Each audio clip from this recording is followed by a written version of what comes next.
జీవితాంతం కలుసుంటామని పచ్చని పందిరిలో ప్రమాణం చేసి ఒకటవుతున్న జంటలు దాంపత్య జీవితాన్ని చివరిదాకా కొనసాగించలేకపోతున్నాయి.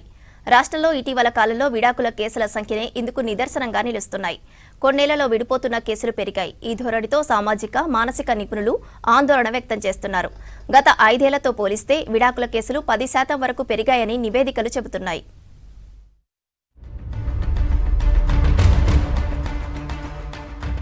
మహిళలు చదువుకొని ఉద్యోగాలు చేస్తూ స్వతంత్రంగా జీవిస్తున్నారు. దీంతో గౌరవం లేకుండా అసంతృప్తిగా ఉన్న వివాహ బంధంలో కొనసాగాల్సిన అవసరం లేదనే భావన వారిలో పెరిగిందంటున్నారు మానసిక నిపుణులు. భార్యాభర్తల మధ్య అంచనాలు సరిపోకపోవడం, ప్రేమ వివాహం వాస్తవ జీవితం మధ్య తేడా, ఒకరినొకరు అర్థం చేసుకోలేకపోవడంతో చిన్న సమస్యలు పెద్ద గొడవలుగా మారుతున్నాయని తెలిపారు. విడాకుల కేసులో 60% వివాహేతర సంబంధాల వల్లనే జరుగుతున్నాయని చెప్తున్నారు నిపుణులు.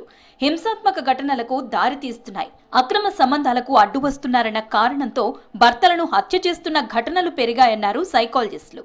దీనికి సామాజిక, ఆర్థిక, మానసిక కారణాలున్నాయి.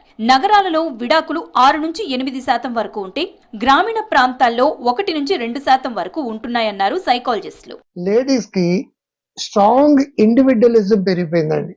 దాంతో నేను లేచింది మహిళా లోకం అని ఎప్పుడో 56 ఏళ్ల క్రితం పాట ఈనాడు హక్కుల కోసం తప్పించి బాధ్యతల కోసం సమానత్వం లేకుండా పోయింది. దీంతో ఏమైపోయిందంటే పనుల కంటే ఎక్కువ పోట్లాట్లకి ఇంపార్టెన్స్ ఇస్తున్నారు. ఒకరికొకరు సర్దుబాటు ఇచ్చట్లేదు. మొబైల్ తప్పించి మగుళ్ళు అవసరం లేని పొజిషన్ వచ్చిందండి. ఇంగ్లీష్ లో బుక్ ఉంది, women are from Venus, men are from Mars అని చెప్పేసి. ఎడ్డు అంటే తెడ్డు అంటే గుణాలు ఉంటాయని చెప్పేసి అప్పుడు ఉంది, ఇప్పుడు ఉంది.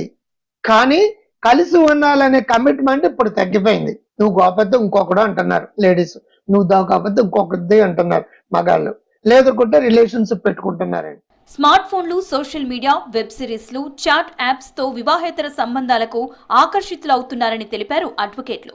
హైదరాబాద్, రంగారెడ్డి, మేడ్చల్ జిల్లాల్లో కుటుంబ కోర్టులకు రోజు వందల సంఖ్యలో విడాకుల పిటిషన్లు వస్తున్నాయన్నారు. ఐటీ రంగం, ప్రైవేట్ ఉద్యోగులు, నైట్ షిఫ్ట్లు, సోషల్ మీడియా ప్రభావంతో భార్యాభర్తల మధ్య దూరం పెరుగుతోందన్నారు. So you have to get unified with your family life, then you have to take, because సొసైటీలో ఇండివిజువల్ రెస్పాన్సిబిలిటీ మీకు కూడా ఉంటుంది. సో మీరు ఒక మంచి రెస్పాన్సిబిలిటీ కలిగిన సిటిజన్స్ ఉంటే మీకు వచ్చే చిల్డ్రన్ ఇంకా రెస్పాన్సిబిలిటీ ఉంటారు. And you can give some good demographic dividend to the country. అంటే what I mean is a good youth who was educated, who will be an asset for the country. So that is the whole point of the court where it want to reduce the divorce rates in India.